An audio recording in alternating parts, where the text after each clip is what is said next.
All right, thanks Rob for that nice introduction, and thanks everyone for having me here.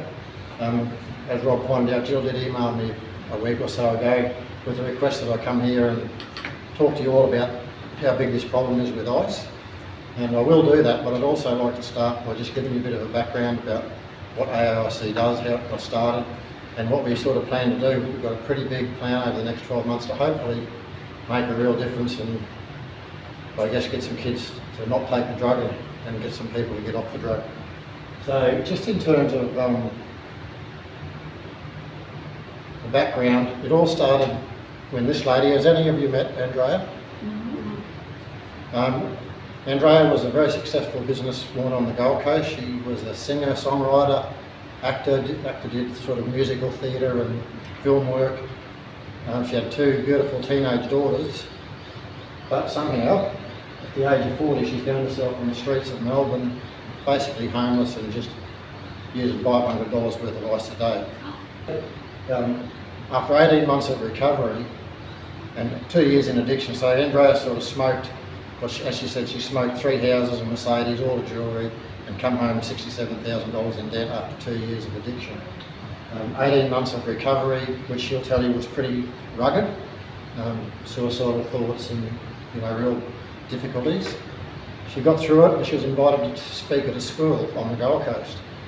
She went to that school and basically the engagement with those kids was amazing, so Andrea realised that this lived experience that she had would actually be hugely beneficial in connecting with young kids and basically getting their attention to listen about what this drug is. And also she started getting a lot of inquiries from families who've got kids struggling with ice, or even people who are themselves struggling with ice addiction and wanted to try and find a pathway into recovery. Hi, my name's Andrea Simmons and I'm the founder of the Australian Anti-Ice Campaign.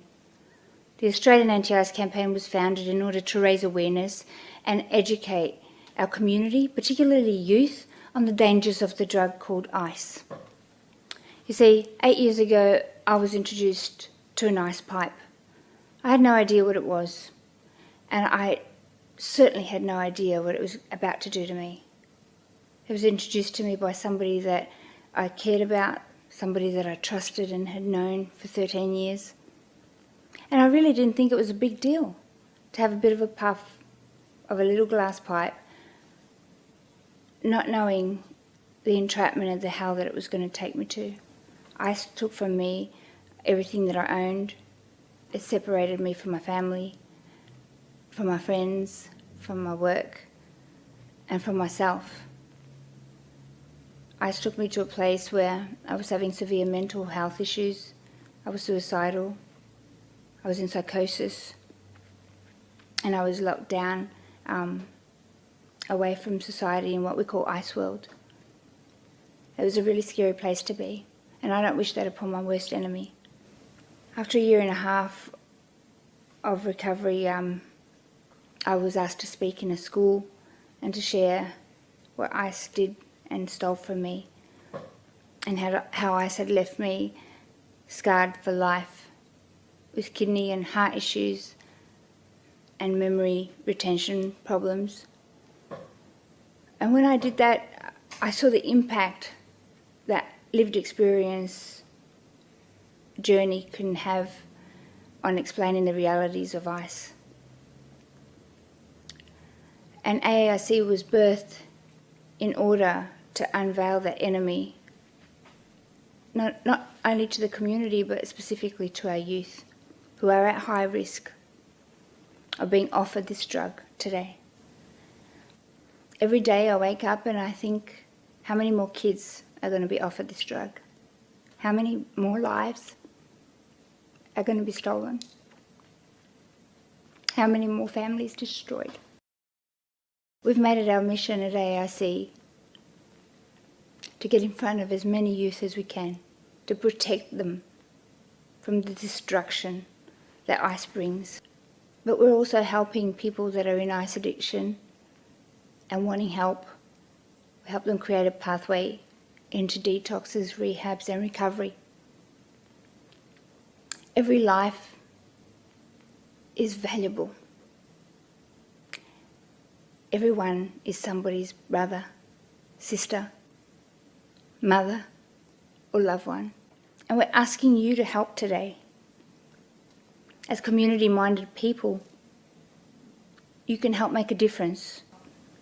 There's various ways that you can get involved, but together in unity, we can put the freeze on ice in our nation.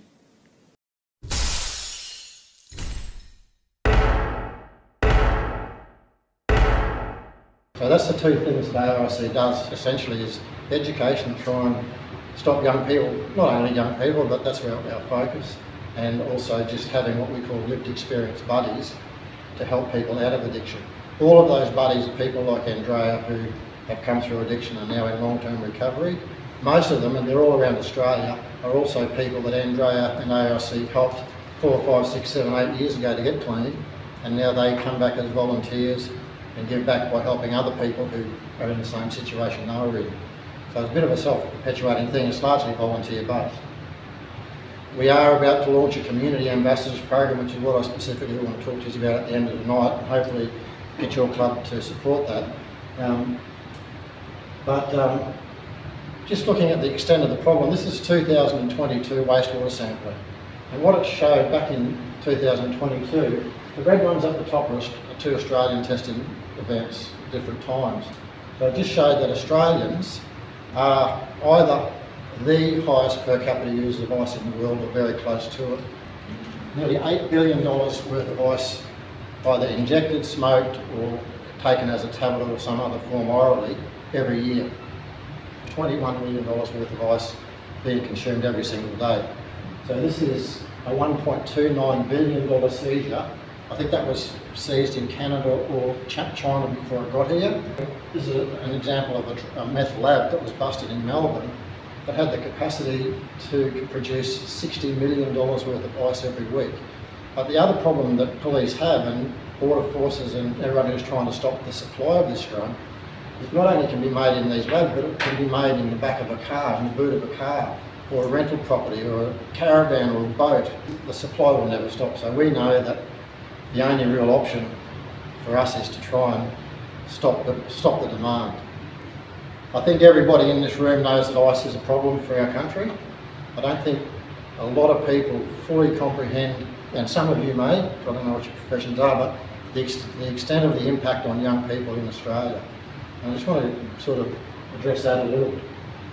There's a lot of research way back in 2018 to show that young people are far more likely to start using ice, and they often use it in a binging type of way, which is really dangerous, and therefore they're far more likely to become dependent or addicted to the drug. Why? Again, we probably all know that a teenage person's, all the synapses and neurological connections in the brain aren't even developed yet. And all of a sudden, they're getting basically a drug that's just a concoction of all of these poisonous chemicals, and it's going into their body, into that young brain. This is what happens to a kid, or to anyone who uses ice for the first time. Our baseline dopamine level, which is the chemical that makes us feel good, is around 100%. If we do something like, well, I forgot what that is. If we do something like, I don't do that either, I'll do that, but I used to. So someone likes having a couple of glasses of wine, it might go to 250. Cocaine will go to about 350. Methamphetamine over 1,000%, in some instances 1,200% dopamine rush. They get this massive euphoric rush where they feel, and they're told they're going to be like Superman, and they feel like Superman, and that is why there's such a rapid addiction potential, because the brain just craves to have that again. 10 times more enjoyment than you've ever experienced in your life. Our brain wasn't meant to have that. And so what goes up must come down. Dopamine depletion, so that overstimulation of the brain, the receptors start to deplete, and then all of a sudden the ice user's got very little dopamine left. So severe withdrawal and depression is just almost follows ice use like night follows day. Probably the harshest study that I've seen over the last few years is this one, because you might think, oh, it's an ice addict, he's that crazy person running around with sores and skinny bloke and coppers chasing him, and he's been on it for 10, 15 years. This is kids who've taken ice 5 or 6 times reputable organisation found that they have brainwave patterns and physical movement patterns similar to early onset Parkinson's after 5 or 6 uses. In July last year, they released figures to show that 83% of kids committing youth crime in Queensland are using ice. Is that a shocking statistic, or is it just me? I would have thought 20 or 25 perhaps. 83% of them, and they're kids from 12 through to 17. He talks down the bottom here how he's personally watched a 12-year-old girl inject ice into her arms. 1 in 3 kids in Queensland taken by child services, they've got parents using ice. In that time that precedes the kids being taken, what we see is young kids growing up in this totally dysfunctional situation where there's often domestic violence, poverty because of the drug use, and just neglect. We know that there's going to be severe pre-birth and possibly lifetime health problems, just like, not identical to, but probably similar to fetal alcohol syndrome. So we're creating a huge problem.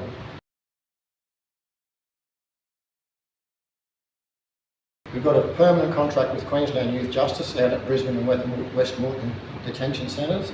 We go there every fortnight and do 3 separate workshops for groups of kids.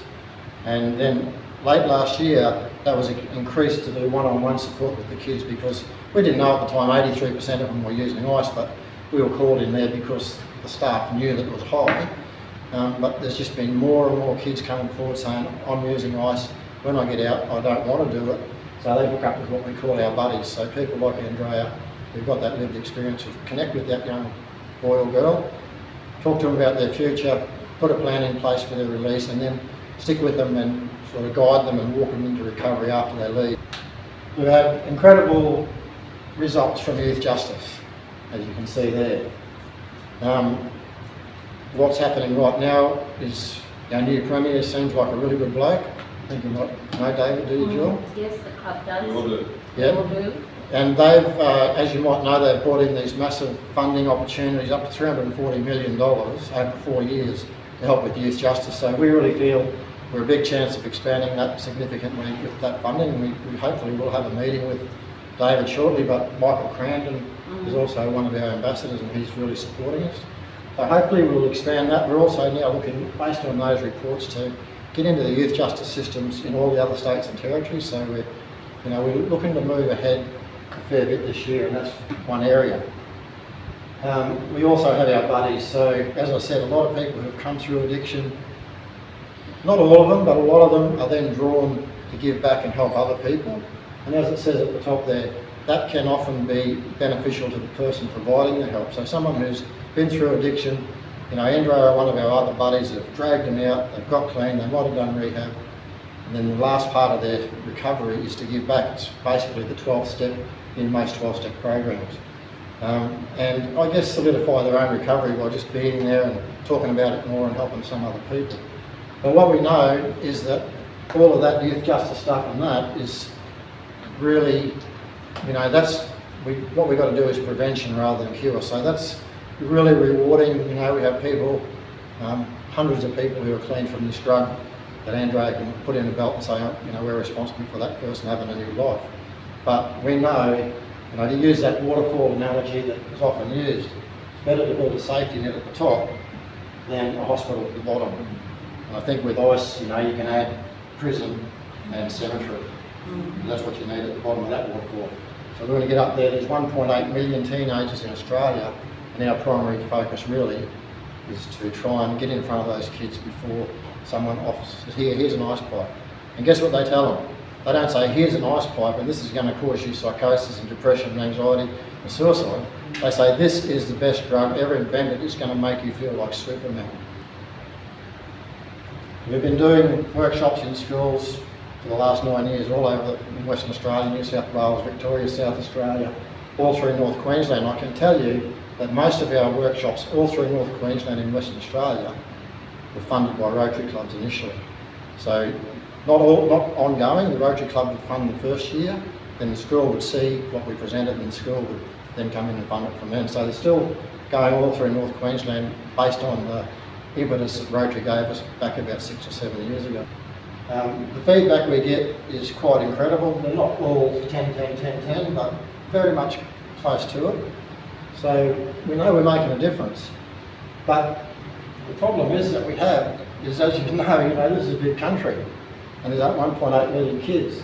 So the cost of taking a presenter or two presenters generally, say to Townsville, we went to Townsville a couple of years ago and did Kerwin High School, there's 2,000 kids.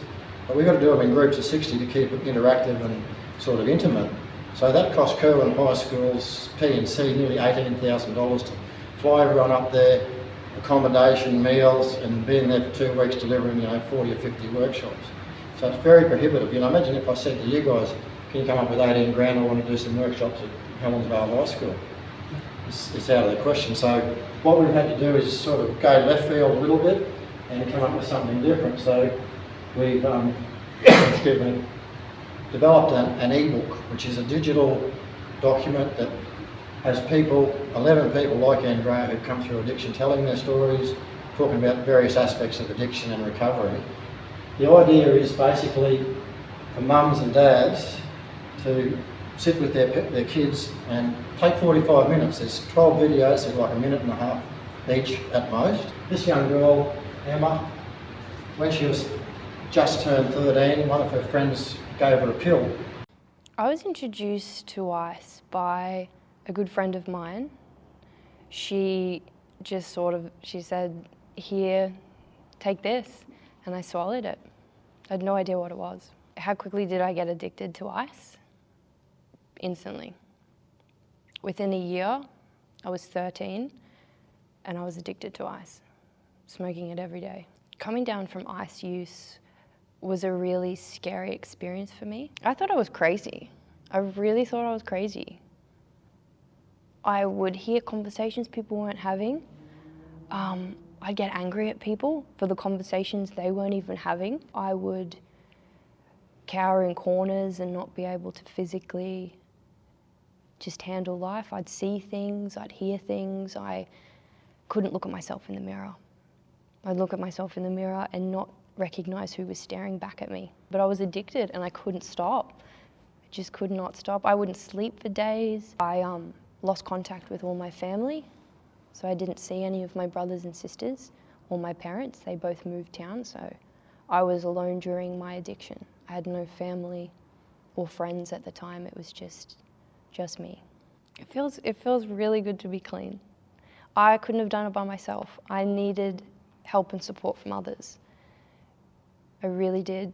There's no way I would have been able to actually get off all drugs, not just ice, but be able to be clean and sober. I'm nearly 2 years sober now, and I actually get to just live.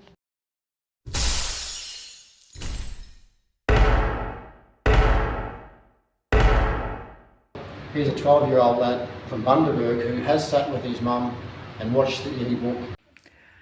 When I sat down and went through the Australian Anti-Ice Campaign e-book with my 12-year-old, it opened the door for informative conversations about the important issues surrounding drug use, namely methamphetamine.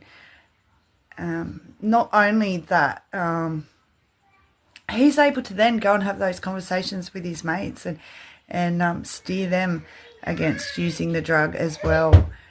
He was engaged throughout the e-book. He found it very interesting and very informative. So I would recommend any parent that has children entering high school level to definitely go through the e-book with them and open the door to those important conversations. So far we have learnt about the different ingredients in ice. What do you think about that? The ingredients are very dangerous. We've also sat and listened to some of the stories from people that have used ice. Yeah. What do you think about that? It was very surprising how similar the stories were. What would you say if someone offered you ice? No, thank you. Pretty much. So what I'm learning from this is basically people get addicted fast, that you shouldn't even touch it once.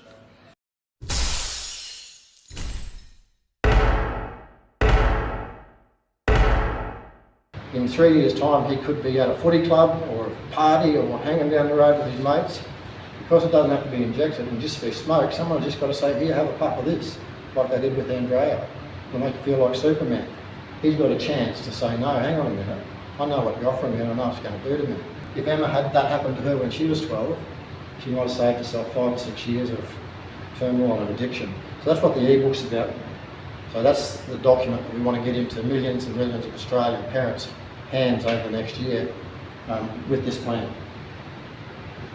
We've got independent researchers right now finalising ethics approval to evaluate the whole e-book process, both from the parents' perspective of whether it was good to engage the kids, or a good tool to engage the kids, and all of our case studies suggest that it is, but also just looking at how the kids' knowledge might have changed, whether they're aware of the consequences and what their intentions are in terms of ICE. So they might say, before I saw the e-book, I maybe would have, I don't know, but right now I know I never will.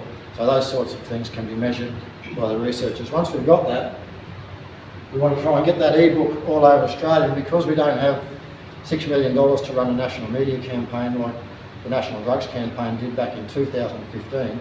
By the way, it was highly successful and hasn't been run since. But I think it cost $7 million for a 9-week campaign. We don't have that ability, so we're trying to use social media and organisations like yourselves to become community ambassadors to basically help us share this education and support material to your community, to your grandkids, to your nephews, your nieces, your sons, your daughters, all your friends, all your Facebook friends, any other associates you got. When we launch it nationally, we will target every business, sports club, community organisation and church in the country. Basically, this is what it will look like. So this is just an example or a sample of one of the social media posts. So, you know, Hope Island Rotary Club or Rotary Club of Hope Island, whatever it is, is an AAIC community ambassador helping reduce the harms caused by ICE. And then you can click the link above to access free ICE-specific education and support. If we can have 10,000 community ambassadors around the country, all with that link repeatedly going up on there, and you know, there'll be other educational support materials that we can provide over time. But basically that's the idea, guys, is set people up as community ambassadors through posting that sort of stuff on their website, Facebook, you know, digital newsletter, sending it out to members through an email or a text. You can be sort of part of the solution. In terms of the media, we are looking to do some fundraising and get a professional media company. If any of you know somebody, please let me know. But, you know, Andrea's been featured in all of these things. Women's Day there, she's been on A Current Affair 3 times. I did a couple of 10-minute features on our schools program. Today's Show, that was way back in 2016, I think. And all the national news. So Andrea, with her background, is very, what's the word, fluent and convincing and emotional and I guess persuasive. And you know, the media love talking to her because she's good at it. But we know that all of this media doesn't mean much. We need an organisation that can help coordinate it and give it some longevity as a campaign rather than me just ringing up, hey Lulu from A Current Affair, hey could you come and film our schools presentation? Oh yeah, okay. You know, very random. So we do need a professional media company to help. So that what we're doing, essentially to do that, we're asking 100 community organisations to support us as foundation community ambassadors, which means sharing all the material and doing everything I've talked about, but also just making a $500 donation once off. That gives us $50,000 in funding to get the evaluation finished. That's not going to cost a lot, but the ethics might cost $4,500. And also to get a national media organisation in to put a campaign together and basically run it. So by getting involved, you know, I would ask every one of you to get on the phone and ring your sons and daughters and nephews and nieces and say you need to look at this ebook and sit down with your kids or your grandkids, and if they won't do it, drive around there and do it yourself. Sit down with them and say, mate, we've got to sit here for 45 minutes and I want to show you something. So yeah guys, that's about it. I know you don't make these sorts of decisions off the cuff and you've got to go back to your board, so I'm not going to ask you anything like that, but if you have any questions, I'm happy to answer them. Thanks for having me.